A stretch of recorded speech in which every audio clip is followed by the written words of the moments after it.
공개 조사를 했는데 뭔가 하자가 있다. 적어도 당국에서 지금 이미 행정부에서는 발표를 했죠. 거기에 많은 하자가 생겼기 때문에 우리 시민들이 자발적으로 오늘 이런 자리를 만든 것이고, 이 자리는 제목이 적어진 것처럼 6.15 공동선언 10주년을 기념하는 시민 강연회입니다. 우리가 천안함에 대한 진실을 알고 싶어 하시는 거 아니겠습니까? 근데 저는 좌우, 진보, 보수 이런 개념 좀 별로 달갑지 않다고 생각합니다. 왜냐하면 우리가 참과 거짓의 문제거든요. 어느 게 진실이고 어느 것이 아니냐, 그걸 찾아가는 과정이라고 생각을 하지, 여기에 어떤 이념이라든지 그런 문제 이런 것도 없고, 물론 뭐 우리 민족의 문제 여러 가지가 있습니다만은 참을 찾아가는 과정으로 제가 느꼈던 데 있어서 상식과의 충돌, 그 다음에 제가 그 경험하고 전공했던 것과의 어떤 괴리감, 그런 것 때문에 가져가게 됐는데요. 사실상 3월 26일 밤에 이 사건이 나고 저는 한 며칠 동안은 전혀 신경도 안 썼습니다. 그냥 서해에서 불행한 사고가 났구나 하는 정도만 생각을 했지, 근데 뭔가 몰랐는데 주변에서 자꾸 뭐라 그래요. 야, 너 전공을 너는 항해를 했잖아. 군대도 갔다 와, 대군 갔다 왔잖아. 그러니까 이거 어떻게 된다고 물어보는데 대답을 해줘야 되겠고, 그래서 하나하나 살펴보다 보니까 점점 그저 제가 생각했던 상식이나 이런 거하고 다르더란 말이죠. 그래서 이제 사실은 관심을 갖게 됐습니다. 저는 이제 해양대학을 졸업을 해서 항해학을 전공했고요. 그래서 배를 탔습니다. 배도 탔고 상선을 타고 컨테이너 배 있지 않습니까? 그거 타고 미주도 왔다 갔다 했었고요. 그다음 군대는 어떻게 이 사건하고 좀 얘기가 될지 그런 인연이 있었려고 그랬는지, 초계함하고 똑같은 배를 1년을 탔고요. 전남함이라고 APD함입니다. 그건 구축함을 호위하는 배인데, 구축함, 호위함, 그 다음 초계함이 있거든요. 구축함은 말 그대로 잠수함 잡는 배입니다. 잠수함이 구축함한테 걸렸다면 그냥 죽어요. 어뢰 길에 막 쏘아대면 잠수함 못 겠습니다. 그리고 호위함은 구축함을 호위하는 배고요. 초기함이라는 것은 잠수함을 찍는 배예요. 우리 구두 닦기 보면은 열심히 닦으시는 닦여 계시고 또 다니면서 이렇게 구두 수거하는 찍새 계시지 않습니까? 그 역할을 하는 거예요. 초기함은 소나 기능을 가지고 돌면서 잠수함을 탐색하는 겁니다. 잠수함보다는 초기함이나 구축함이 스피드가 빨라요. 빠르기 때문에 초기함이 휘젓고 다니면 잠수함이 걸리죠. 근데 지금 이 사건은 잠수함 잡는 배를 잠수함이 와서 밑에서 쐈다는 거 아니겠습니까? 그리고 전혀 몰랐단 말이죠. 그러면 잠수함에는, 우리 그 초기함에는 당연히 전탐 장교도 있고 전탐 하사관도 있고 전탐병도 있는데, 아니 그 사람들은 무엇을 했냐 말이죠. 그 어쨌든 맞았다는 거예요. 그런데 이 사건에서 제일 처음에 어떤 사건이든 처음에 그 사건 중심으로 나왔던 이야기, 발생했던 그 안에 모든 진실이 다 들어있습니다. 저는 처음부터 배가 올라오기 전부터 이 배는 좌초가 됐을 것이다. 첫째는. 그 다음에는 좌초 상태에서 왜 배를 뺐을까? 그 다음은 충돌 또는 폭발, 어뢰 이런 두 번의 사고가 이어진다고 저는 추론을 했습니다. 모든 정황을 보고. 그래서 배만 올라오면 배 밑바닥에 흔적이, 좌초의 흔적이 있을 것이다 라고 생각을 하고, 그러면 배만 먼저 올리면 모든 진실은 밝혀진다고 생각했거든요. 그런데 배가 올라왔는데도 멍한 겁니다.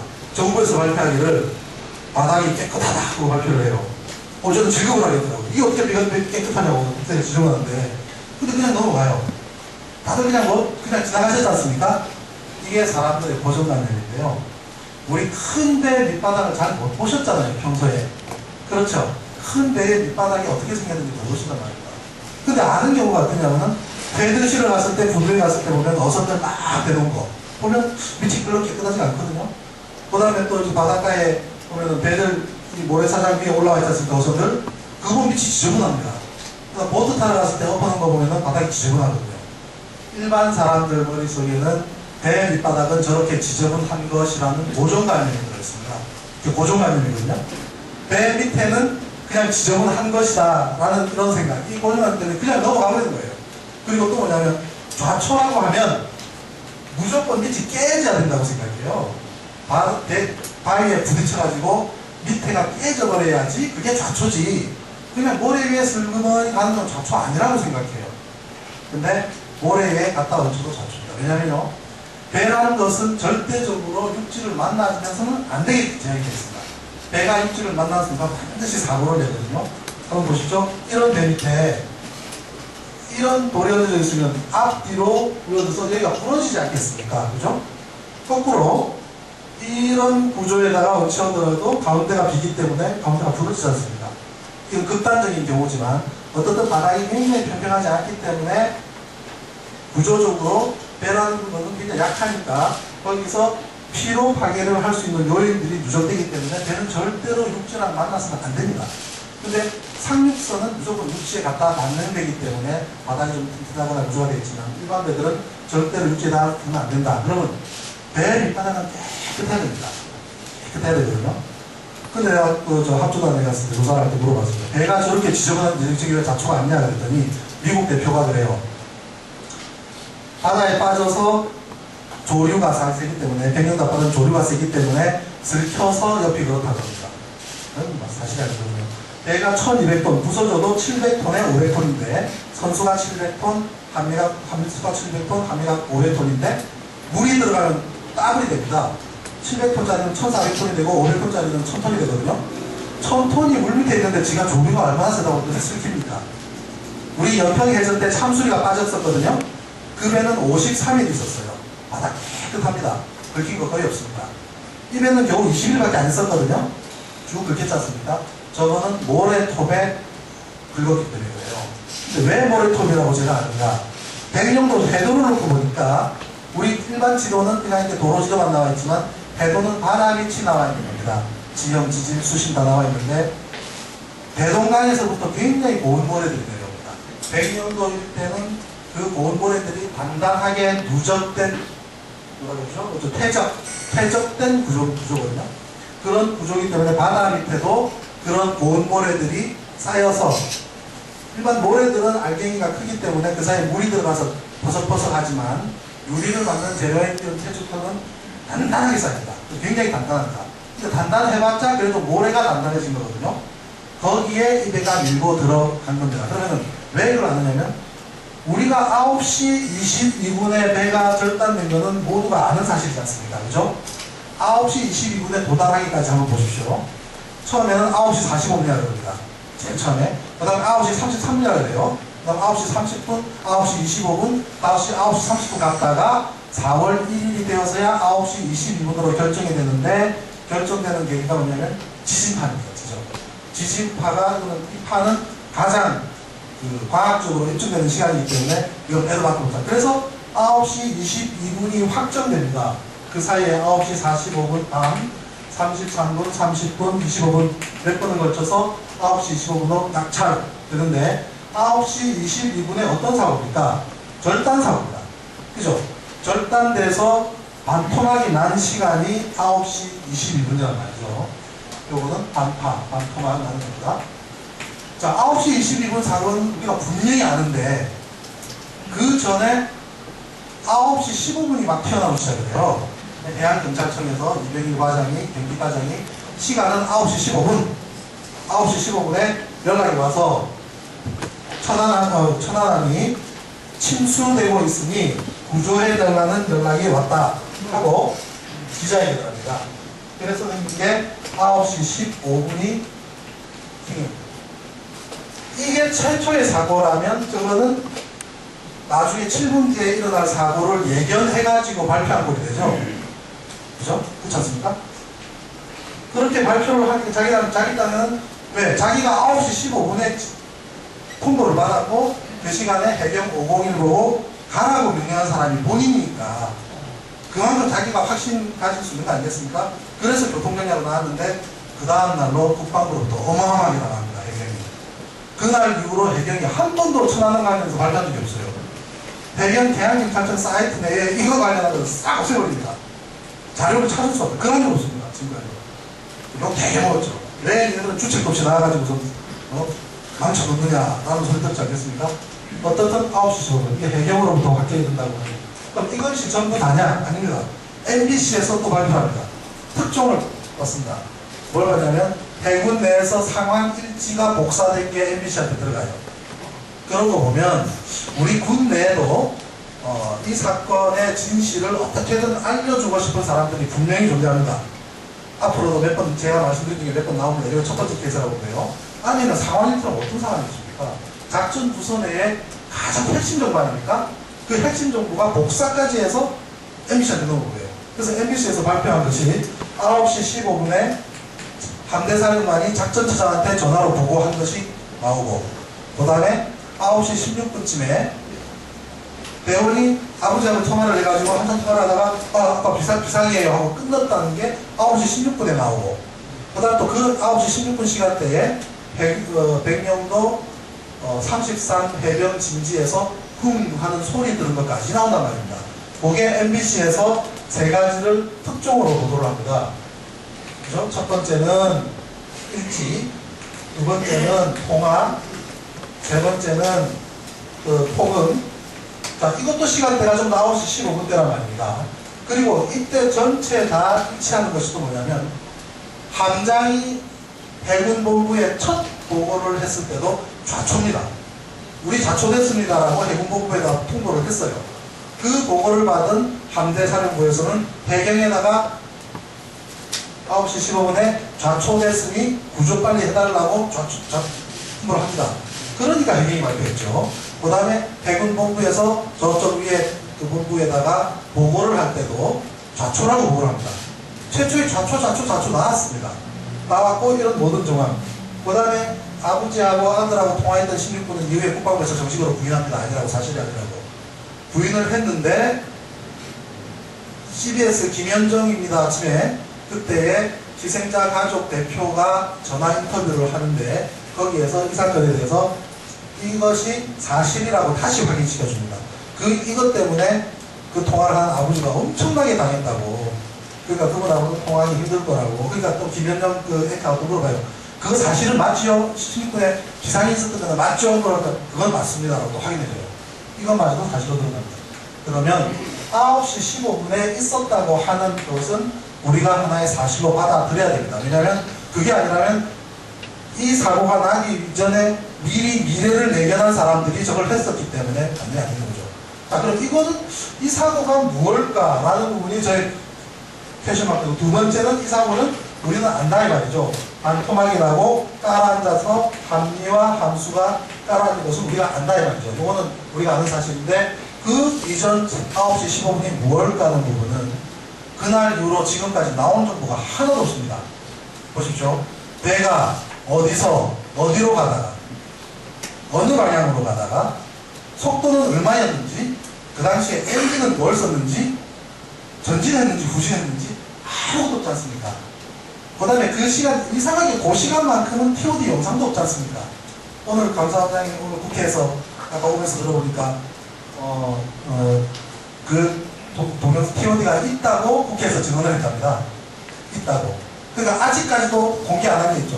TOD 영상 4번 동안 한 동안에 더 이상 없다, 이제 마지막이다 계속 반복했죠? 또 있다는 거 아닙니까? 배의 사고는 99%가 좌초 아니면 충돌이에요. 선박은. 근데 누가 와서 폭발시켰을 가능성은 0.0001%가 될지도 모르겠습니다. 그런데 백령도 인근이기 때문에 그 논리가 들어갈 수 있는 부분이 생기는 것이죠. 그래서 처음에는 좌초 아니면 충돌이겠지. 저 사고가 났으면 좌초 아니면 충돌이겠지. 라고 생각을 했는데 우리 군에서는 참 심리전에서도 잘 못한다고 생각합니다. 왜냐하면 처음부터 아무 이유 없이 좌초는 무조건 배제를 했습니다. 근거가 있어야 될 거 아닙니까? 이러이러하기 때문에 좌초는 없다. 처음에는 모든 가능성을 열어둔다고 하면 좌초, 이게 1번입니다 사실은.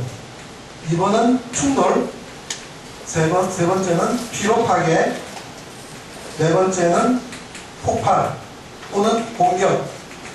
해군이니까 좌초가 제일 확률이 높고 충돌이 그 다음이고 피로 파괴고 폭발이 가면 이 모든 가능성을 다 열어놓고 검토를 해야 되는데 아무 이유 없이 좌초는 없다, 충돌도 없다라고 자꾸 이야기를 반복하니까 요 안에 뭐가 문제가 있겠구나라고 사실 처음에 제가 생각을 했습니다.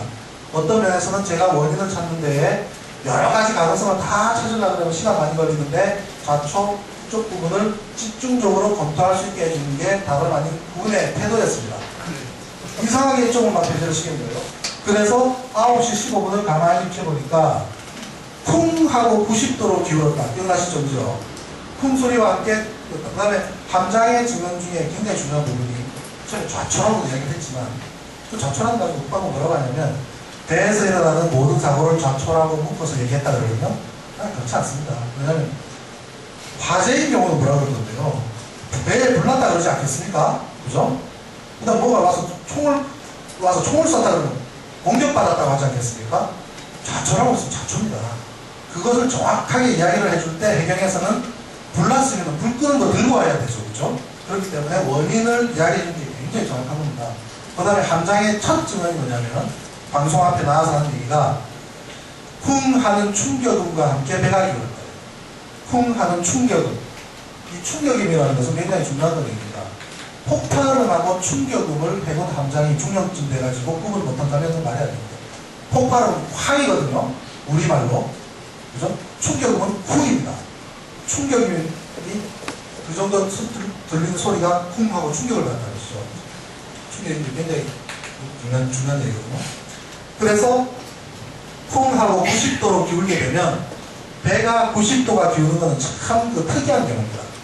저도 배를 타고 만들어봤지만 또 그 이야기를 많이 들어봤지만 배가 90도 기에 기운다는 얘기는 한 번도 들어본 적이 없어요. 근데 이 배는 90도 기울었습니다, 사실.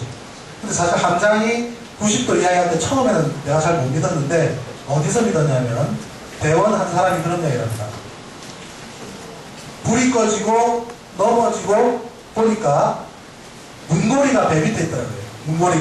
문고리가 내 밑에 있더라. 그 말은 정말 얼마나 그 표현이 적나라합니까? 배의 문고리가 자기 배 밑에 있으니까 배가 90도로 딱 누운 거 아닙니까? 그거는 정말 사실이다. 이거였는데 배가 90도까지 기울려고 하면 폭발로서는 절대로 일어날 수 없습니다. 왜냐하면 폭발은 너무나 이 폭발력이 강하기 때문에 뜯어버려요. 뜯고 파괴시켜버립니다. 근데 90도 정도 넘어가려면 물리적인 힘이 있어야만 가능합니다. 배라는 것은 바다에서 이런 식으로 떠 있는데 밑에가 무겁기 때문에 이 무거운 부분이 90도 넘어가려면 이쪽으로 가야 되는 거 아닙니까? 저렇게 가려고 그러면 어떤 폭발이 있어도 저런 현상은 안 일어납니다. 어뢰가 우리 버블젯 어뢰가 터졌을 때 동영상을 보셨는지 모르지만 쾅 하면은 배가 막 출렁이다가 부서지지 않습니까? 배가 쿵 하면서 폭발력이 위로 배를 훑고 지나가고 배가 찢어지면서 물보라가 100m 정도 올라갈 때까지는 배가 완벽하게 안 찢어지면 그 다음에 배가 쫙 찢어져버려요. 흔들리기 때문에. 이 버블젯이거든요. 밑에서 흔들어서 배가 찢어지는데 배가 마지막으로 찢어지기 전까지는 배가 자기 자리를 유지를 합니다. 그러다가 찢어지거든요. 그럼 그냥 출렁거리다가 그다음부터 물이 들어와가지고 가라앉기 시작하지 충격에서 90도로 넘어갈 일은 폭발로서는 전혀 없습니다. 옆에서 뭐 확 부딪혀야만 그러면 옆에서 뭔가 부딪혔겠구나 그렇게 생각을 합니다. 처음에. 그 다음에 보면은 이거 보십시오. 침수되면서 5km 표류로 동강납니다. 침수되면서 처음에 방송으로 나오는 이게 거짓말일 이유가 뭐가 있겠습니까? 분명히 해군 본부나 작전 상황실에는 누군가가 침수되었다는 걸 이야기해주지 않겠습니까? 그죠? 그래서 침수가 있었구나. 그래서 내가 믿을 수 있는 것과 믿을 수 없는 것 중에서 확률상으로 높은 것만 쭉 모아보니까 9시 15분 상황은 분명히 폭발이 아니라 저수심에 걸렸을 것이다 라고 저는 생각을 합니다. 저수심에 걸렸을 것이다. 그러면 어떻게 됐을까? 9시 20분 위치까지 좌초가 있으면 그냥 가만히 있으면 되죠. 가만히 있으면 되는데 배를 빼냈으니까 이동해서 이 위치에서 사고가 난 것 아니겠습니까? 그럼 좌초됐으면 어떤 식으로 좌초가 됐을까? 침수가 되었다면 밑이 찢어졌을 것이란 말이죠. 그러면서 처음에는 가설로서 이렇게 쭉쭉 끼워 맞춥니다. 그럼 좌초된 상태에서 배를 뺀다. 그럼 제가 해군에 있을 때도 맨날 하는 훈련이 배가 찢어지거나 파공이 생기면 맞는 훈련이거든요. 왜냐하면 뭐 포를 쏴가면서 맞아가면서 전쟁을 해야 되기 때문에 군함은 언제나 물이 새는 것을 대비한 훈련이었습니다. 그래서 침수가 되었으면 분명히 바빴을 것이다. 그래서 9시 16분쯤에 비상이 나고 갔지 않습니까? 그죠? 그러면 9시 16분에 물을 막기 위해서 달려갔을 가능성이 없다. 그러니까 물을 갑자기 가만히 있던 데가 물이 쏟아져 들어오려면 멀쩡한 데가 피로 파괴가 일어나든지 그죠? 아니면 뭐 무슨 뭐 공격을 하든지 해야 되는데 멀쩡한 데가 물이 들어왔다면 대부분 암초 아니면 좌초일 것이라고 저는 생각합니다. 그런데 해군에서는 뭐라고 하냐면 무슨 소리야? 그 시간에 와이프하고 임신관계되는 통화를 한 대원도 있는데 그렇죠, 그죠? 그 다음에 이제 통신실에서 자기 개인 일을 봤던 대원도 있고 목욕하는 대원도 있고 그러니까 평화로웠다고 이야기하지 않습니까? 그럼 저는 그래서 어떻게 유추하냐면 바쁜 사람은 바쁘고 편한 사람은 편했구나. 그러는 게 뭐냐면 함장이 비상상태를 전부 다한테 알리지 않았구나 이 뜻입니다. 104명이 있거든요. 그 배는 정상적으로 기동할 때는 근무 시간이지만 그걸 지나면은 직장에서 쉬는 시간이잖아요. 저는 100일가 88m입니다. 높이가 40m. 그 정도는 우리 국회의 어원회관 정도 건물돼요. 예, 물론 사이즈는 작지만 거기에 104명이 직장생활을 하는 거거든요. 근데 밤에 이런 사고를 당하면 미국과 상하면 함장은 비상배를 울리고 비상배치를 붙이고 하면 좀 더 옷 챙겨입고 라이프 자켓 입고 자기 위치로 갈까 하겠습니까? 그럼 포대에 붙든지 함교로 가든지 배에 오면 대부분의 사람들은 가판 위로 올라가야 돼요. 그럼 기관실에 있는 사람은 10명이 채 안 될 겁니다. 그 상태에서 사고가 났다면 피해자가 10명 미만이었다는 뜻입니다. 그런데 그렇게 안 했다는 거죠. 그 증언은 정확하게 자기는 전화하고 있었고 한 것이 증언이 있으니까 또 16분에 데려간 사람도 있으니까 일부 비상 상황에서 비상을 울리지 않은 상태에서 비상이 일어났구나라고 추론을 할 수가 있습니다. 그런데 통상적으로 보면 내려가서 보면 물이 침수가 됐단 말이죠. 침수가 되면 함장은 다급할 거 아니겠습니까? 어떤 상태야? 자초가 됐습니다. 어떤 상태야? 물어보면 물이 들어옵니다. 어느 정도냐? 물이 들어오는데 막을 수 있어? 물었을 거 아닙니까? 어느 정도 막을 수 있겠습니다. 라고 대답했어요. 막을 수 있겠다고 말 안 했으면은 배를 못 빼겠지요. 그죠? 자초대선은 배를 못 뺄 거 아니겠습니까? 위험한데. 그런데 막아보겠다고 했을 겁니다. 그러니까 배를 뺐죠. 죽을 줄 알고 뺀 사람이 없지 않습니까? 그런데 그게 실수였다는 겁니다. 왜 그러냐면요. 백령도 같은 저런 모래토비에 배가 얹히게 되면 여기저기 찢어지는데 저도 4월 3일에 가서 확인해봤더니 몇 군데가 찢어졌더라고요. 바닥이 깨끗하다 하시면 거짓말이죠. 찢어진 거 내 눈으로 확인했으니까요. 그 찢어진 곳으로 문이 분명히 들어왔을 것이고요. 뻘에 얹혀져 있거나 모래톱에 있을 때는 뻘과 모래톱이 반창고 역할을 해줍니다. 찢어져도 막아준다는 거죠. 그러니까 물이 적게 들어옵니다. 그래서 일단 배를 뒤로 뺍니다. 뒤로 빼는데 밑에서는 막아보려고 하는데 배를 빼는 순간부터 문제가 생깁니다. 배를 뒤로 뺐을 때 저는 분명히 프로펠러도 엉망이 되었을 것이다. 배가 올라가기 전부터 저는 그렇게 생각했습니다. 좌초됐으니까. 좌초되어서 배가 안으로 들어가서는 프로펠러에도 이꼴 밑에 바닥도 흔적이 있을 것이다. 라고 예측을 한 거죠. 바깥으로 빼니까 그때부터 어떻게 되냐면요. 1200톤이 물 위에 올라가는 사태가 벌어지니까 그때부터 수압 때문에 올라오는 수압이 감당할 수 없을 만큼 들어왔을 겁니다. 왜 그러냐면은 배가 반토막이 났을 때 불과 3분 만에 배가 가라앉았었습니까? 그죠? 3분 만에 가라앉았습니다. 배가. 근데 처음에 함장표는 1, 2초 만에 배가 가라앉았다고 처음에 이야기하다가 희생자 가족들한테 우산이 먹습니다. 한 사람이 벌떡 일어나서 무슨 소리야? 배는 그렇게 빨리 안 가라앉아. 아, 내가 느끼기에 그랬다는 것이고 어쨌든 빨랐습니다. 라고 말을 주저합니다. 근데 정확하게 밝혀진 것은 3분 50 몇 초입니다. 56초인가? 3분 56초, 2분 56초인가? 대략 한 3분 정도 됩니다. 3분 만에 배가 가라앉았다는 거거든요. 그 말은 뭐냐면 배는 반토막이 나면 3분 만에 안 가라앉습니다. 배는 격실이 많거든요. 배에 격실이 많고 배는 전부 다 통로들이 작습니다. 문이 다 열려있다 치더라도 물이 들어와서 가득 차고 공기를 밀어낼 때까지 시간은 아무리 작게 잡아도 30분, 1시간, 2시간은 버티게 되어집니다. 순간에. 격실이. 함수는 4시간 이상 버텼지 않습니까? 그죠? 함수는 사람들 다 구조되고 할 때까지 남아있었고 그 다음 날에도 또 있었단 말이죠. 근데 한미는 3분 만에 가라앉았습니다. 그것은 이미 물이 들어와서 공기를 밀어낸 상태이기 때문에만 그게 가능합니다. 그건 조선공학 쪽으로 나옵니다. 이거는 무슨 뭐 추론도 아니고요. 조선공학과 학생들한테 중간고사 문제가 됩니다. 어느 정도의 물이 들어와서 애들 현상이 일어납니다. 또 한 가지 질문은 해군이 46명인데 헤엄쳐 나온 사람이 한 사람도 없잖아요. 그죠? 이상하지 않습니까? 어떻게 46명 중에 헤엄친 사람이 아무도 없느냐. 그 말은 뭐냐면 헤엄쳐서 나오기도 힘들 만큼 물이 엄청난 속도로 들어왔다는 것밖에는 결과가 아닙니다. 심지어 화장실에 있다가 화장실 바깥으로 나오지도 못하고 돌아가신 분이 있잖아요. 그죠? 화장실 문을 밀고 나올 수 없을 만큼 수압이 강했다는 뜻인 거예요. 그래서 그러면 절단면 부분에서 발견된 지진들이 있지 않습니까? 그분들은 열심히 나오시다가 결국 못 견디고 벌써 돌아가셨을 가능성이 큽니다. 왜냐면 그 지역은 기관실이거든요. 기관실 내에는 기관실 작동실이나 기관부서나 이런 데에 사람이 배치하지 기관실 내에는 사람이 평소에는 거기서 그렇게 있지 않습니다. 근데 거기서 시신이 두 분 다 발견됐다는 것은 거기까지는 절단된 데까지는 나왔다는 뜻이거든요. 그러다가 결국 사실 2분 이상 그래서 못 견디잖아요. 그죠? 사람이 2분 이상 있으면 막 견디고.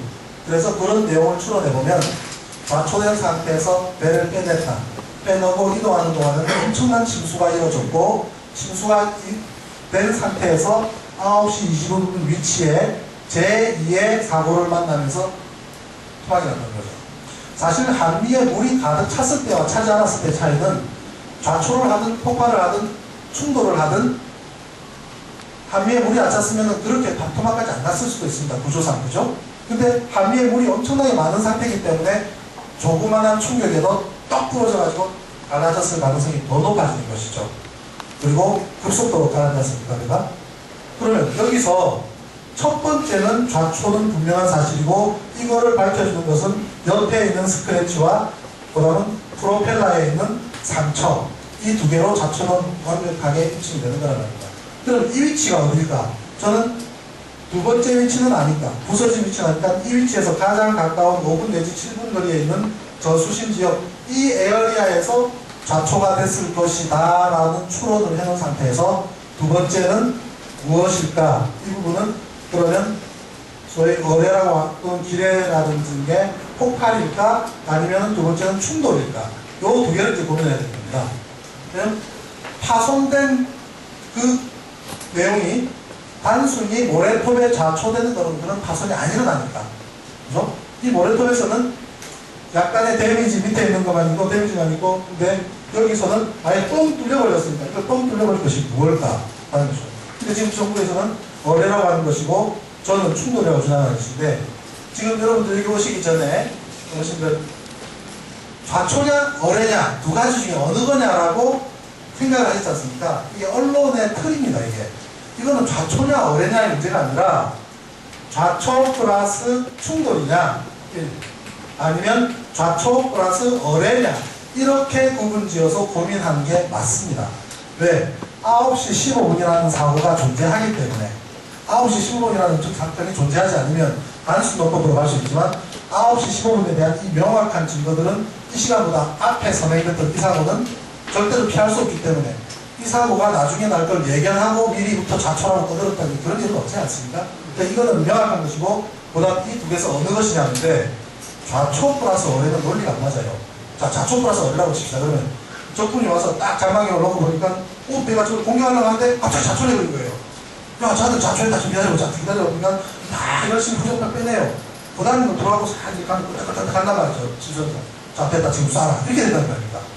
이렇게 되면 좀 너무 좀 답이한 그러니까 여기서는 좌초 논리가 절대 있을 수가 없는 겁니다.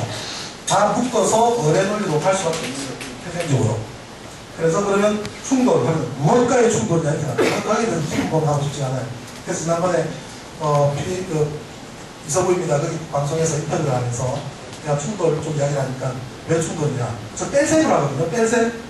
이 위치에서 일어날 수 있는 것은 뻔한 것이다. 이미 그 위치는 우리가 안단 말이죠. 아니까 여기에 거대한 안반이 존재하든지 아니면 여기서 폭발이 일어났든지 아니면 이 위치에서 충돌이 있든지 아니면 이 위치에서 피로 파괴가 됐든지 네 가지밖에 없는데 안반은 해도상에 없단 말이에요.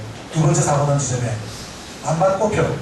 그 다음에 피로 파괴가 되려고 그러면 위에서부터 찢어져야 돼요. 철판이 위에서부터 찢어져서 부러지면 맨 밑바닥은 붙어있는 상태에서 마지막 철판 떨어질 때는 인장과 절단이 동시에 들어가기 때문에 배 밑바닥이 밑으로 찢어져가지고 늘어져야 됩니다. 그런데 밑에서도 위로 쳤지 않습니까? 그러니까 피로 파괴 아니라 꼽혀. 자, 폭발과 충돌 두 가지 가능성인데 이 중에 어느 것이냐 하면 저는 충돌이 아니라는 것을 내가 그 배를 가서 봤지 않습니까? 그 다음에 배군이 충실하게 설명해 줬잖아요. 보시죠? 4월 25일 날 중간 발표하면서 파손도 없다, 파공도 없다, 그름도 없다, 불도 없다. 케이블까지도 깨끗하다. 그죠? 그러면 폭발이 있는 거죠. 자, 배를 반토막 날 만큼의 폭발이 있었는데 어떻게 시신이 긁힘 정도밖에는 손상이 하나도 없을 수가 있습니까? 250TNT면 어느 정도 규모인지 압니까? 수류탄이 4,000개입니다. 수류탄 하나에 TNT 60g 들어갑니다. 60g. 250kg면요. 수류탄 4,000개. 수류탄 4,000개가 3m에서 밑에서 터졌답니다. 3m를 뛰어듭니다. 이게 배 밑바닥이고 이 바닥에 수류탄 4,000개에서 터뜨렸는데 그 안에 사람이 운전할 수 있겠습니까? 구멍이 막 뚫려야 됩니다. 구멍이. 배 밑바닥이 두께가 어느 정도인지 아십니까? 요겁니다. 11.5mm. 요 두께입니다. 11.5mm. 배 밑바닥이. 재질이 뭔지 압니까? 알루미늄 합금입니다. 배를 가볍게 하기 위해서 그렇게 만들었어요. 코리아 타코마에서. 알루미늄 합금의 11.5mm면은요, 우리가 배를 요 사이즈로, 요 길이 사이즈로 배를 만든다면 중간에 막 프레임을 두고 겉에 표장은 우리 저 집에 부엌에 있는 알루미늄 포일입니다. 요 정도 배를 알루미늄 포일로 만든다고 생각해 보십시오. 뭘 갖다가 주면 그냥 뚫리죠. 책상으로 밀어도 그냥 뚫리죠. 그 정도 강도하지 않습니다. 아주 약합니다. 배 밑바닥이. 그럼 거기서 그런 게 터졌으면 걸레가 돼야 됩니다. 걸레가. 안에는 전부 다 불타야 되고요. 뭐 1번 다 녹아야 됩니다. 네? 베이도 다 녹아버려야 됩니다. 우리 그저도 미국이나 호주에서 이 그 폭발 실험한 것들 보면 완전히 그냥 하대가 걸려야 돼 있고, 또 하나는 뭐냐면 폭발이 지나간 위치는 다 뜯겨버려야 됩니다. 예를 들면 배가 이렇게 있다가 여기서 폭발이 일어났다면 폭발력이 미치는 쪽은 이만큼이 다 뚫려버려야 됩니다. 그런데 전화 같은 게 어떻습니까? 위에는 거의 하고 이런 식으로 뚫렸지 않습니까? 폭발이 올라가다가 터닝했다는 얘기 아닙니까? 이게 말이 됩니까, 이게? 폭발이 올라가다 말았다는 얘기인데 이게 말이 안 되는 거죠. 그저께 우리 네티즌이, 우리 사이트에 우리 회원이 뭐로 했냐면요, 으악 하면서 형광등이 있는 겁니다. 형광등이 이 안에. 이 안에 형광등이 있는 거예요. 그래가지고 북한은 매직 팔면은 대박 나고 한국은 이제 형광등 팔면 대박 난다고 인터넷 많이 다릅니다. 우리 국방부 발표는 폭발의 중심으로부터 5m 떨어져 있기 때문에 폭발력이 미치지 않았답니다. 형광등 전 유리가.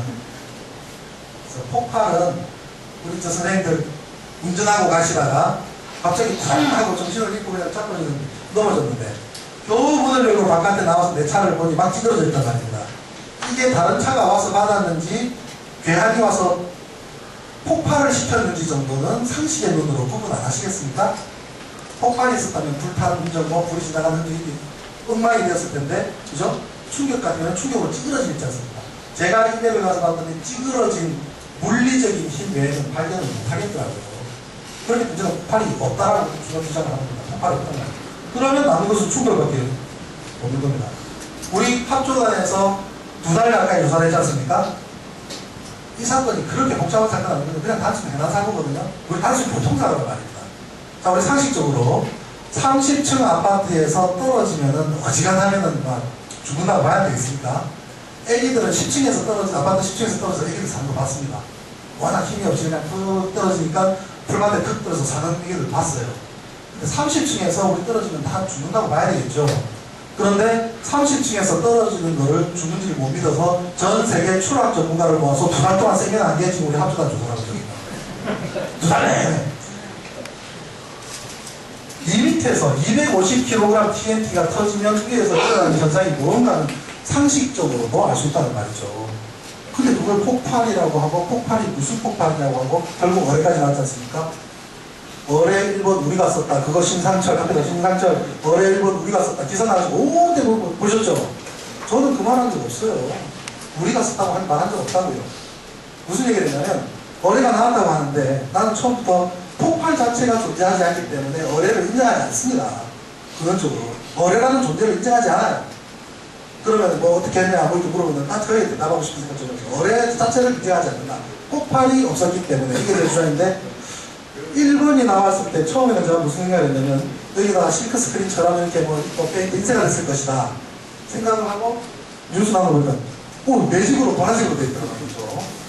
그래서 굉장히 좀 신기했습니다. 그래서 예민한 시기에 그 많은 번호 중에 하필 이런 일본이고 또 그 많은 색깔 중에 하필 파란색이고 하면서도 하면서 키워봤습니다. 사이즈를.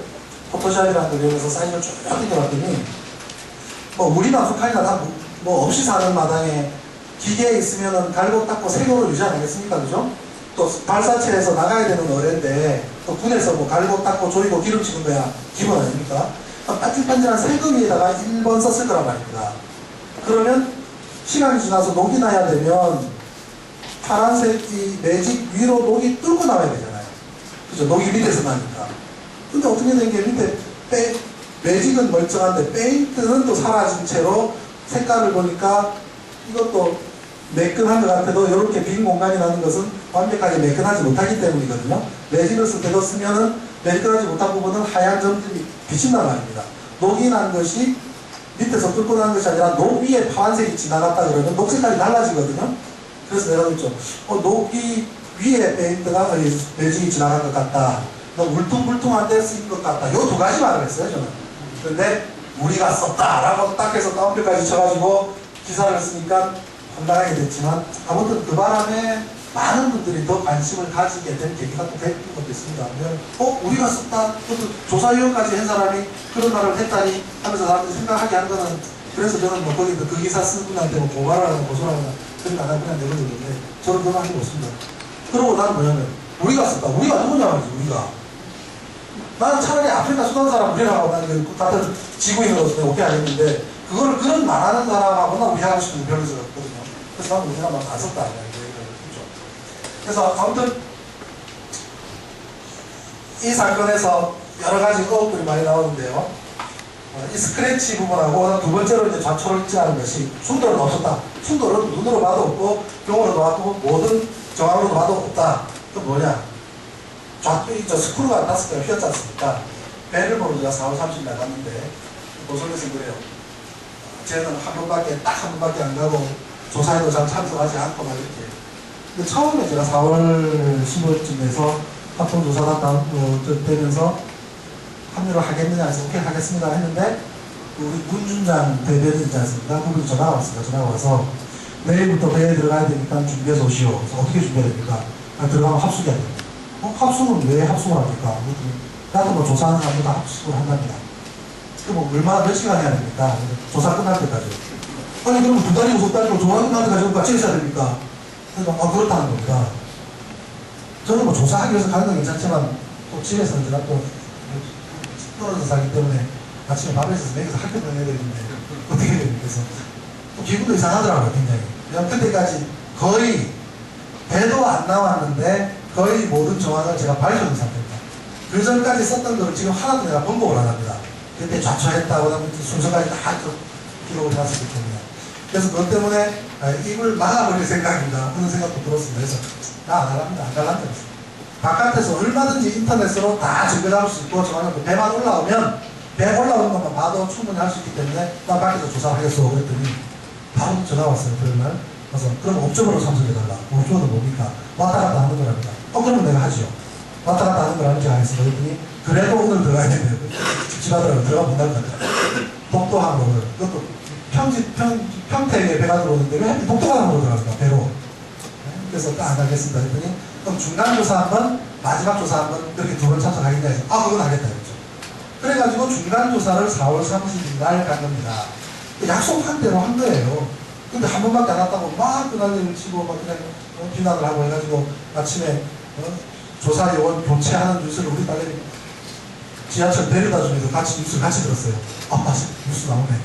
그것도 인신공격성 멘트까지 달아가지고 나서 굉장히 실패했습니다. 제가. 4월 30일 날 갔더니 자리는 뭐 좋은 자리 만들어놔서 맨 앞자리에다가 이렇게 배치해놨더라고요. 쓰리스탄하고 또 합조단장님 계시고 이렇게 미국 대표단인데 그 옆에 제 자리는 뭐 굉장히 황송하죠. 앞에 뭐 별단 분들 또 많은 전문가들 쭉 앉혀두고 거기다가 자리를 줍니다. 황송하셨습니다. 자료가 없어요. 자료가 다른 사람들 다 자료가 있는데 이건 얘기가 아니지 않습니까? 브리핑을 하면서 그래서 옆에 서 있는 위원장들도 나누고 있는데 그래서 다른 아무도 버릇도 않아요. 그래서 끝나고 또 요청을 했습니다. 그래도 안 줍니다. 마지막으로 내가 또 요청을 했더니 곤란합니다 그러더라고요. 저한테는 자료 준 것도 곤란하다고 하더라고요. 자리 위치는 예를 갖췄는데 아무튼 자료도 못 받았지만 처음에 한국 사람이 한국팀에서 발표하고 그 다음에 미국팀이 발표하고 그 다음에 영국팀이 발표했는데 발표 내용 전부 다 폭발에 대한 세미나입니다. 폭발에 대한 오로지 폭발 귀래냐 뭐래냐 이거만 가지고 세미나를 하는 겁니다. 그래서 제가 미국 대표단이 브리핑하고 난 다음에 질문을 했죠. 한 5가지 질문을 했죠. 어떻게 옆에 쭉쭉 긁혀있는 거 다 해군 아니냐. 해군이 봤을 때 옆에 긁혀있는 거 보면 이것이 바로 육지하고 방한 것을 알 텐데 왜 거기 대해서 바다에 빠졌을 때 조리에 섞인 것이다. 그렇겠습니다. 과거적인 미국 대표단에서 나올 것이고. 그러면 배를 반토막 낼 만큼의 큰 폭발이 있는데 그 안에 있는 시신이 어떻게 저렇게 깨끗할 수가 있느냐. 그랬더니 5분 동안 버블젯에 대해서만 설명을 하더라고요. 버블젯 그런 거라는 얘기입니다. 버블젯은요.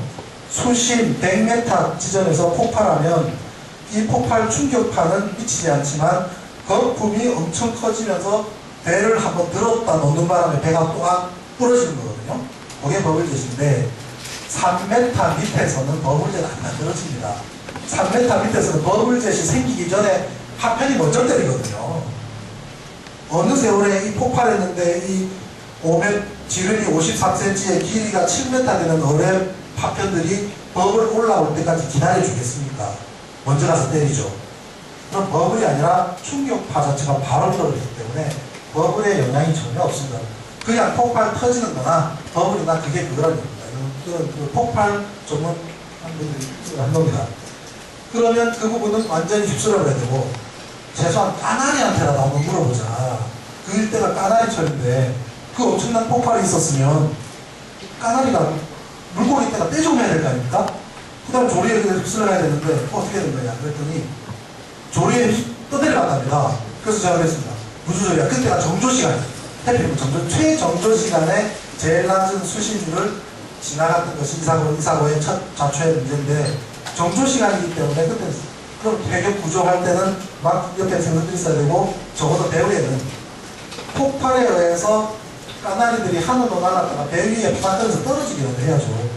근데 뭐 마지막 발표도 그랬지 않습니까? 초병이의 얼굴에 물방울 샤워해야 됩니다. 샤워 100m 올라가면 그냥 훅 젖어야 되거든요. 그죠?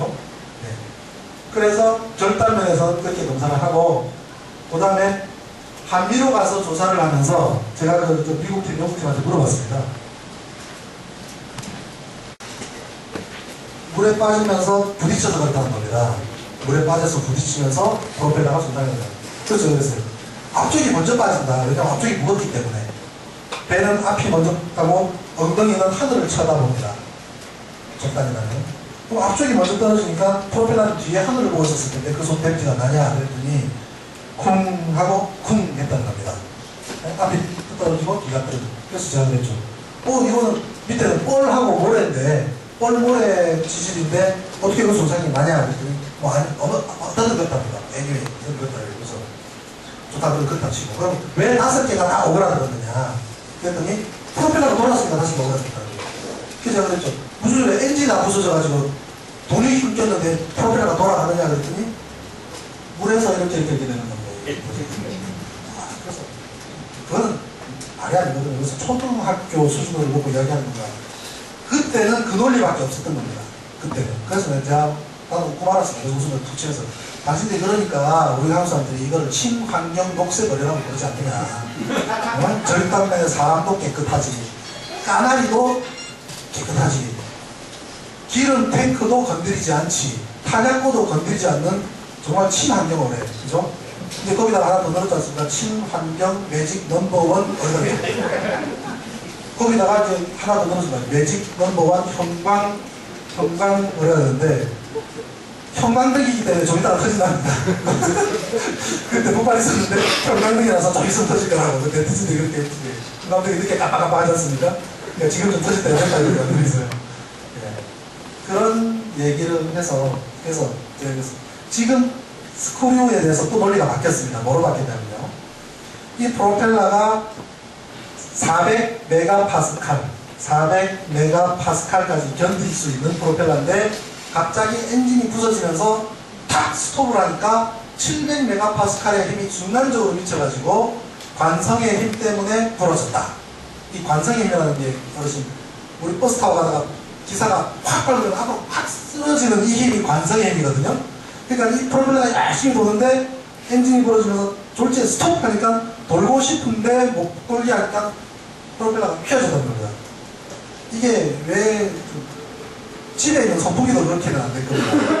우리 플라스틱 부채 가지고 휘면은 그 현상은 조금은 나타날지도 모르지만 그런 힘이 스톱이 된다고 치더라도 샤프트, 이 중간에 있는 축 있지 않습니까? 축. 그게 부러져야 되죠. 그게 부러지거나 프로펠러 모가지가 날아가거나 그렇게 되고, 또 입에는 전진할 때는 오른쪽 돌고 후진할 때는 왼쪽 도는 게 아닙니다. 항상 오른쪽 거는 오른쪽 돌고 왼쪽 거는 왼쪽으로 돕니다. 그리고 이 날개가 바뀝니다. 요걸 가변 피치 프로펠러라고 해요. 날개가 각도가 바뀌면서 전진 후진을 하게끔 돼 있지 한 방향 거꾸로 안 돌기 때문에 소위 말해서 우리 자동차처럼 전진기어, 후진기어가 있지 않단 말이죠. 오로지 전진만 있단 말입니다. 그러면 동력을 끊을 때는 클러치 떨어지면 되고 계속 엔진을 돌아갑니다. 즉 엔진이 부서져도 한 방향으로 적당히 돌다가 지가 알아서 서게 되지 졸지에 스톱돼가지고 부러지는 일은 없습니다. 요 프로펠러에 대한 두 번째 설명으로 인해서 사실은 세 번째인데 왜냐면 맨 처음에는 폭발력에 의해서 휘어졌다고 처음에는 이야기를 슬슬 던졌습니다. 그러다가 공식적인 발표가 빠져서 데미지 없다고 했는데 그건 아무 논리가 아니다 싶으니까 뭐냐면은 메가파스칼이라는 전문 용어가 동원이 됐는데 이거는 그야말로 제가 볼 때는 쥐약입니다. 고등학교 물리 선생님 정도만 돼도 계산합니다. 이게 만약 사실이라면 노벨 물리학상감입니다. 이렇게 돌는 게 거꾸로 휘어진다는 이 현상은 진짜 이거는 물리학 제5역 무슨 힘 그렇게 새로운 발견입니다. 이거는. 앞으로 두고 보십시오. 실험들 합니다. 우리 가정주부님들이 스테인레스에다가 파란색 매직으로 1번 쓰고 지금 소금물에 담가놓은 사람 많습니다. 50일 지나서 이게 어떻게 되는가 보려고. 그 다음에 저기 바닷가에 사는 분들은 자기 집에 있는 허름한 쇳덩어리 꺼내가지고 거기다가 해서 바다에 씹어놓고 53일 뒤에 녹이 얼마나 난다고 지금 실험한 사람들이 있다니까요. 53일 지나면 프로펠러 마찬가지. 프로펠러도 줄여가지고 사이즈 줄여가지고 테스트하면 밝혀집니다. 갑자기 진짜 딱 스톱시켜보는 겁니다. 스톱시켜보면 그 현상이 나타나는지 안 나타나면 거짓말 아니겠습니까? 우리 이런 생각이죠. 불안한 생각 중에 하나가 뭐냐면 이 사건은 결국은 미국으로 빠질 것이다. 아무도 결과적으로 미국으로 빠져서 왜냐하면 너무나 큰 나라가 이거를 위해서 받쳐주고 있고 하기 때문에 결국 미국으로 빠질 것이다. 저는 절대로 그렇게 생각합니다. 왜냐하면 너무나 많은 사람이 알고 있고 해군은 처음에 사실대로 이야기했습니다. 사실대로. 제가 지도 하나 찾았지 않습니까? 3월 27일자 아시아경제 그 지도에는 해군 작전 상황도 지도 위에 최초 좌초라고 별표까지 내가 예측했던 그 위치에 별표까지 그려서 최초 좌초라고까지 한글로 쓴 지도를 발견을 했습니다. 그건 어디서 발견했냐면 처음에 해군이 사고 난 다음 날 희생자 가족분들을 모아놓고 설명을 합니다. 자, 이 위치에서 이렇게 사고라고 해서 이 위치 설명을 했어요. 그랬더니 가족들이 항의하는 겁니다. 무슨 소리야? 그 위치는 배가 들어갈 수 있는 곳이 아니야. 배가 들어갈 수 있는 곳이 아니야. 거짓말 하지 마. 모르실 때는 그럴 수가 있습니다. 왜냐하면 작전하다가 아주 말 못할 사정에 빠졌는데 좌초라는 것으로 넘어가려고 하는구나. 처음에는 그렇게 생각하지 않겠습니까? 충분히 생각할 수 있죠. 그러면서 희생자 가족분들이 막 항의를 한 겁니다. 항의를 하니까 해군에서 난감해진 거죠. 그러고 그 사진을 촬영을 해가지고 기자한테 야 해군에서 이런 얘기를 한다. 이게 말이 되냐? 하고 준 자료가 기사에 나왔던 거죠. 나 그때 못 봤습니다. 못 봤다가 4월 15일 지나서 수심이 필요해가지고 해도가 나온 걸 우리가 봤는데 막 찾다 보니까 그 안에 기가 막힌 내용들이 적혀 있던 거죠. 별표 옆에 최초 좌초 써놓고 위치까지 찍어놓고 위에 고조표, 저조표, 그 당시에 수심 6.4m, 최저 수심 4m까지 친절하게 적어놓은 거예요. 그 위치에서. 그러니까 추론이 그대로 맞아 들어간 거죠. 좌초가 됐다는 것을 공식적인 해군 작전 사항에서 확인을 한 거죠. 그랬더니 국방부에서 뭐라고 밝혔냐면 이 작전 지도는 해군 거 맞다. 왜냐하면 거기 보면 배치로 붙어 있고 위에 헬기도 그려져 있는데 애들이 장난친다고 그러지도 않다니까. 작전 지도는 해군 거 맞는데 희생자 가족이 뺏어갔다. 뺏어가서 거기다 낙서를 한 거다. 그렇게 이야기를 해요. 왜 그 46명이나 돌아가신 그 사건에다 놓고 왜 낙서를 거짓을 썼을까? 좋아. 해군이 안 썼다고 치자. 그렇다도 희생자 가족이 들은 대로 썼을 거 아니냐. 제가 얘기했더니 어쨌든 사실이 아니라는 겁니다. 그랬는데 KBS 동영상에 뉴스의 자막 배경 화면으로 이분이 손으로 찍어가면서 설명하는 게 동영상을 또 발견했습니다. 백도가 동사잖아요. 거기에 분명히 말하는 최초 자초가 어떻고 저수심이 어떻고 하는 음성까지 들립니다. 그래서 제가 지금 검찰 조사를 받고 있는데 KBS가 그 자료를 또 요청을 할 거예요. 어저께까지 사실 검찰 조사는 일단 끝났는데 지난주부터 해서 5번 조사를 받았습니다. 그래서 일단은 하고 또 다음 주쯤 또 다시 모르겠다 하면 그렇게 나가야 되는데 아마 그런 동영상 나오면 또 그분들의 주장이 되겠죠. 그래서 저는 여태까지 추론으로 왔던 부분이 최초 자초라는 것으로서 이제 입증이 됐기 때문에 그럼 자초 뒤에 그 다음에 충돌. 그래서 충돌을 이소부 그분 인터뷰할 때도 무엇과 충돌을 했느냐. 그러니까 백령도 지역은 저녁 6시 이후에는 일반 어선들은 못 다닙니다. 일몰 1시간 전에는 무조건 들어와야 돼요. 배로 복귀를 해야 됩니다. 그러면 그 시간에는 군함밖에 없었겠지 뭐. 군함이겠지. 그 다음에 상선도 거기는 못 다닙니다. 공해로 빠져나가서 나가야 되거든요. 그 다음에 거기는 사격구역입니다. 어선들도 함부로 못 다니는 구역입니다. 그럼 군함밖에 없다. 그럼 무슨 군함이 아닌데 미군함일 가능성도 있다라고 얘기를 했던 부분은 뭐냐면 같이 따라갔던 속초함은 세자된다고 총소는 우리 봤잖아요. 그죠? 그러니까 속초함은 아니다. 그 다음에 우리 천안함을 따라갔던 참수리 2척도 사고 나고 나니까 옆에서 서성거리면서 어쩔 줄 몰라 하는 모습이 동태티로에 잡힙니다. 그럼 한국 배도 아니다. 그러면 그 당시 한미연합 훈련 기간이었기 때문에 미국 배일 가능성도 있지. 미국은 무슨 배냐? 아니, 수상 아니면 수중이겠지. 제가 그랬던 거. 배라는 것이 하늘로 날아가는 거 없지 않습니까? 그러면 수상 아니면 수중인데 그 다음에 잠수함 이야기했다고 막 이제 그 신문 기사에도 만나고 그랬습니다만 아무튼 무엇과 충돌을 했다고 하면 그것을 밝힐 책임은 국방부한테 있습니다. 저한테 있는 게 아니고.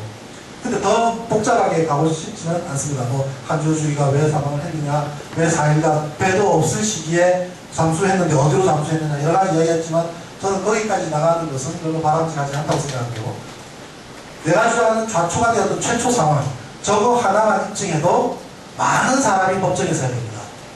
저거 하나만 입증해도 법정에 쓰면 자동적으로 또 청문회해야 되고 연결이 돼야 되고 지금 남북 공동조사를 이렇게 해보셨지만 저는 좀 뭐 실현 가능성에 있어서는 참 많이 힘들다고 생각을 해요. 그러면 그 공동조사가 되겠습니까? 어떤 면에서는 중국에서 주장한 4국, 미국, 한국, 그 다음에 중국, 북한 이렇게 4자 공동조사가 된다면 좀 가능성이 있을까? 좀 가능성이 좀 낮지 않나 하는 그런 부분들이 있고요. 그 다음에 정보 공개에 대한 요구들을 하시는데 저는 정보 공개는 그렇게 기대를 못한다고 봅니다. 왜냐하면 가장 중요한 정보가 이 배가 어디서 어디로 가다가 무슨 속도로 어떻게 했느냐가 중요한데 박영선 민주당 의원한테 준 KNTDS 정보도 사실이 아닌 걸로 밝혀졌잖아요. 박영선 의원이 거기서 따졌지 않습니까? 왜 해군에서 준 좌표와 당신들이 준 KNTDS 좌표가 600m 차이가 나느냐 하고 따졌더니 국방부 장관이 그랬지 않습니까? 우리가 참 잘못했으면 지적 안 했습니다. 진짜 간단하잖아요. 그게 간단한 것 같아도 간단한 게 아닌 게 여기에 있던 실제로는 이 위치에 있던 것이 이쪽으로 옮겨놨다면 여기에 있는 좌초되었을 수 있는 상황을 이쪽으로 옮겼다는 것과 같은 뜻 아닙니까? 배라는 움직임은 연속성이 있기 때문에 좌표 자체는 디지털 정보이기 때문에 변수값을 주면 한꺼번에 같이 적는다. 왼쪽으로 전부 다 전체 이동, 그죠? 왼쪽으로 전체 이동을 했다면 이 위치에 있었던 곤란한 상황도 전체 이동하는 거입니다. 그렇기 때문에 이 자료가 굉장히 중요합니다. 근데 국회의원한테 준 자료도 사실이 아닌데 우리가 바깥에서 정보 공개하라고 요구한들 그게 정확한 정보가 공개가 되겠습니까? 그렇기 때문에 뭘 해야 되냐면요. 국정조사 해라. 여야 같이 국정조사를 하라고 주장해요. 국정조사를 하라고 요구해야 되고 저는 내일부터 인터넷에다가 국정조사 요구 100만인 소년 운동을 시작을 하려고 합니다. 우리가 이 진실을 꼭 봐야 되는 이유가 제가 해군주의 출신인데요. 해군은 저보고 해군의 명예를 훼손한다고 하지만 저는 해군의 명예를 지키기로 합니다. 왜냐하면 대한민국 해군은 유사일에 한 번도 접은 적이 없습니다. 백령도가 왜 우리 땅인 줄 압니까? 백령도가 인천 서쪽에 무려 200km나 떨어진 위치에 군사분계선 저 끝에 백령도, 대청도, 소청도 있고 열정도도 있고 여기가 인천인데 여기까지가 200km입니다. 이 옆에는 전부 북한 땅이에요. 10km만 지나가면 바로 북한 지역입니다. 저게 어떻게 우리 땅이 됐습니까? 6.25 때 우리 해군이 지켰기 때문에, 우리 해군들이 서해 5개도서를 장악하고 있었기 때문에 북한이 거기를 뺏지 못했기 때문에 우리 땅인 거예요. 그 이후로 연평대전, 단청해전 우리가 다 있지 않습니까? 연평해전에 총 쏘다가 A씨하고 달려가가지고 뒷공무니를 들이받아가지고 비실비실해서 도망가게 만든 사람이 내가 소위 때 같은 소위를 했던 지금 중령입니다. 같이 그 소위가 둘이 있었는데 하나는 좀 그냥 ROTC 출신이고 해군 상하학교 출신인데 지금도 가끔 만나요. 그 친구가 그렇게 했거든요. 그래가지고 격퇴시켰거든요. 만약에 이번에 정말 들어와서 침투한 게 사실이라면 어떻게 됐을까? 저는 그동네 불바다랬다고 생각해요. 우리 해군 그 정도 성과는 있습니다. 장산로까지 쫓아다녔다고 불바다를 만들 것 같습니다. 진짜로. 이 정도 위급한 상황인데 대통령이 100년도 들어가는 것도 뭡니까? 그게 안 되잖아요. 그러면 국방부부터 해가지고 청와대 참모들 다 모아지하려야죠. 이렇게 위급한 상황인데 원인 찾는데 2달씩 걸려가지고 공격이나 할 수 있는 그런 나라의 국방이 도대체 뭐란 말입니까? 택도 없습니다. 한국 해군 절대 안 들렸습니다. 이 방역체제가 우리가 볼 때 배 하나 바다 뜨는 것 같아요. 하늘에 밑을 보는 거 있고 옆에서는 이지삼 한 대가 만주까지 가마하는데 모르겠습니다. 북한이 지금 억울하다고 막 그러지 않습니까? 북한의 수지는 그거라고 봐요. 왜냐하면 우리나라 같은 KNTDS 정보가 있으면 디지털로 뽑아가지고 던져주고 봐라 너희들 어느 면은 어디로 가고 어디로 가자 해가지고 이렇게 했지 않냐고 정확한 디지털 정보를 줬다면은 빼도 박도 못할 수가 있는데 위에서 레이더 보면서 종이 해놓고 개발자가 그랬을 거 아닙니까? 그렇게 보고하는 체제가 아니겠습니까? 그렇다면 그 정도 수준인 나라고 그죠? 그게 만약에 모든 그물을 뚫고 들어와서 하는데 성공했다면 미국 군사 전문가 말 같은 스텔스 그러니까 레이더라든지 모든 음파라든지를 피해서 갈 수 있는 기능을 하나 개발하는데 수십억 달러가 들어가는 사업인데 북한은 그걸 성공했다는 얘기입니다. 러시아는 가면서 뭐라고 합니까? 정말 이게 뚫린 거라면 한국 해군은 마통이라고 하지 않습니까? 누가 도대체 누구의 명예를 회사하고 있습니까? 왜 우리나라 해군이 자기 스스로 뚫려서 아무것도 아닌 거라는 거죠? 자, 이상한 거 아니겠죠? 이 정도 뚫렸으면 징계받은 사람 다 징계받고 노가지 날아야 되는데 없지 않습니까? 한명도 못하고 하다못해 제가 만약에 나쁜 맘 먹고 전탐 장교, 전탐 하사, 전탐병 전부 다 세 사람을 고소를 해서 너희들이 당직을 잘못 썼기 때문에 우리가 뚫렸고 해군이 뚫리면서 우리나라가 망신했고 결국 우리 국방력이 이 지경이 됐으니 너희들 법정에 서 하면 그 사람들 쓰겠습니까? 천만 자기 자식한테 영원히 자기가 전탐관으로서의 임무 수행을 못해서 나라를 망신시킨 아버지가 되고 싶겠습니까? 그럼 자기 사실대로 말한다고 생각합니다. 근데 아무도 안 해요. 부끄러움도 없잖아요. 왜 부끄러움이 없습니까? 자기는 잘못한 게 없으니까. 국방장관도 부끄러움이 없잖아요. 왜? 자기는 잘못한 게 없으니까. 명령대로 했으니까. 그게 굉장히 중요한 사실이라고 봅니다. 저는 너무나 많은 사람이 이 진실을 알고 있고 너무나 많은 사람이 여기에 연루되어 있고 이 사건은 하나하나 과학적으로 풀리는 사건이라고 생각합니다. 그렇기 때문에 우리가 시간의 문제지 반드시 그 사실은 밝혀질 거라고 생각하고 우리 어르신들께서도 진실을 밝히는 데에 같이 좀 많이 애쓰시면 좋겠습니다. 오늘 감사합니다. 26일 날 밤에 사고가 나서 한미는 바로 그대로 가라앉고 그 다음에 함수는 떠내려가서 그 다음에 발견이 되는데 우리가 이틀 동안 배를 못 찾아서 온 국민이 가슴 졸였던 거는 다 아시지 않습니까? 그죠? 백령도, 대청도인데 사실은 이 안에 암초가 존재합니다. 암초. 이 암초하고 그 다음에 저수심까지 고려하면 배가 다닐 수 없는 지역이 이만큼이 전부 배가 다니면은 거의 좌초가 되는 지점이 백령도의 해도를 보면은 있습니다. 자, 그런데 여기서 요 위치에서 좌초가 되고 요 위치에서 부서집니다. 그 다음에 한미는 여기 가서 가라앉고 그 다음에 이 배는 떠내려와서 여기서 구조가 일어납니다. 그 다음에 이 위치에 와서 여기서 발견이 되거든요.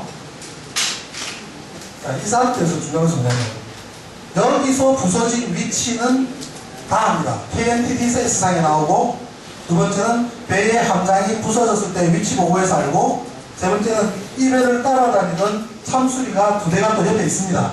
이 배들이 말을 해서도 아니기 때문에 이 좌표를 해군이 모른다는 것은 말이 안 됩니다. 정확하게 압니다. 그런데 이틀이 지나서 이 배를 찾는데 어선이 찾고 이 거리가 불과 40m라고 발표합니다. 지금은 183m라고 발표하거든요. 40m든 183m든 101이가 88m인데 101이에 2배밖에 안 되는 거리에 있었다는 겁니다. 처음에 사고가 난 다음에 여기 와서 26일, 27일, 그 다음에 모르겠다 이 말입니다. 이 위치에서 배가 다닐 수 있는 길이 너무나 빠르요. 이 길 아니면 이 길밖에 없습니다. 이리 가는 길, 이리 내려가는 길. 다시 말해서 여기 왔던 배가 여기 왔다면 이리 갔을 것이라는 것은 조류와 길을 보면은 알 수밖에 없는 것이고, 줄로 그어서 초등학생이 요렇게도 쳤습니다. 초등학생이 1번 여기 있었다, 2번 있었다, 3은 어디일까 하면 1학년이 줄 그어가지고 하나, 둘 해도 찾던가 말입니다.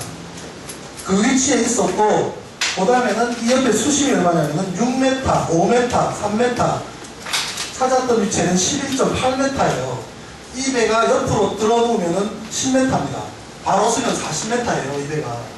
다시 말해서 이 위치에서는 들어누워 있으면은 거의 대수면까지 있기 때문에 하늘에서 헬기를 보면 시커멓게 들어놓여 있습니다. 사고가 나고 3일 동안 어선들 일체 못 다녔습니다. 아마 일이 다녔으면 충돌할까봐 못 다니겠을 겁니다. 그러다가 3일째 때 어선들 보고 배 찾으러 가자 합니다. 해군에서. 그래가지고 배들이 나갑니다. 나가서 어선이 여기서 한미를 찾습니다. 찾았다. 그러니까 막 국민들이 난리가 납니다. 배경이 와서 구조하고 어선이 와서 찾았다고. 그러니까 어선 선장이 기자회견을 해요. 야, 너무 해군 욕하지 마라. 해군 고생 많이 한다. 사실은 내가 찾은 게 아니고 해군에서 같이 배 찾으러 가자 하더라. 그래서 탑승하고 같이 나갔는데, 나가서 우리는 여기 찾았더니 당신은 저기 가보시오 해서 가기가 있더라는 거예요. 그게 기사에 남아있습니다. 기사에. 메이저 신문들이 안 쓰기 때문에 우리나라 70% 80%는 몰라서 그렇지, 찾으면 그게 있습니다. 그렇지. 그러고 떠나보십시오. 자, 아까도 말씀드렸지만 폭발이 있었다면 배가 있는 상태에서 폭발이 발생하면서 확 지나가면서 이 배가 문제가 생겨서 부러집니다. 이미 폭발력이 스치고 지나간 다음에 부러지기 때문에 마지막까지 앞뒤가 물고 있다가 떨어지면 회전력이 생길 이유는 없습니다. 그냥 앞뒤로 움직이다가 가라앉습니다. 그런데 여기서 사고 난 한미가 북서쪽으로 이동해서 따라왔습니다. 잘 보십시오. 함수는 1이 갑니다. 이 시간대에 조류가 얼마냐면 21시 47분이 저조고 21시 22분에 사고가 나기 때문에 조류의 방향은 이 방향입니다. 조류의 방향이. 그러면 그냥 부서졌다면 한미도 여기서 밑으로 가라앉아야 맞습니다. 왜 이쪽으로 갔는가? 그거는 이유는 간단합니다. 여기서 이쪽 방향에서부터 힘이 가해졌기 때문에, 제가 충돌을 주장하는 이유가 여기에 있습니다. 힘이 가해졌기 때문에 힘에 따라서 1이 가는데 함수와 한미가 같이 갔을 겁니다. 처음에는 밀려가면서 부서졌을 거예요. TOD 영상 보면 3분을 버팁니다. 부러지면 안 부러지고. 해군은 폭발과 함께 1.1초 만에 부러졌다고 하는데 사실 아니고 TOD 영상으로 밝혀졌습니다. 38초를 더 버텨요. 그걸 가지고 국회에서 이정희 의원이 질문을 하니까 붙어있는 것처럼 보이지만 떨어졌을 것이다 라고 주장을 해요. 사실이 아닌 것이, 떨어지는 순간 아까 말씀드렸지만 배는 거꾸로 쓴다 그랬잖아요. 한미가 거꾸로 쓰는 영상이 안 보여지면 떨어지지 않았다는 뜻입니다. 37초간 37초 동안 함수 한미가 같이 이동을 하다가 한미는 따라앉고 함수는 적당히 가다가 조류 따라서 내려왔다는 것이죠. 그게 따라하는 위치가 조류에 거슬러 간 이유입니다. 그래서 뭔가 하나 결과를 추론낼 때 모든 것을 따져가지고 추론을 과학적으로 하는 것이죠. 폭발이 있었으면 이런 현상이 절대 안 일어난다는 것이죠. 183m 엔진도 박살나고 아무도 힘이 없는 한미가 뭐 귀신이 왔을 것 같습니까?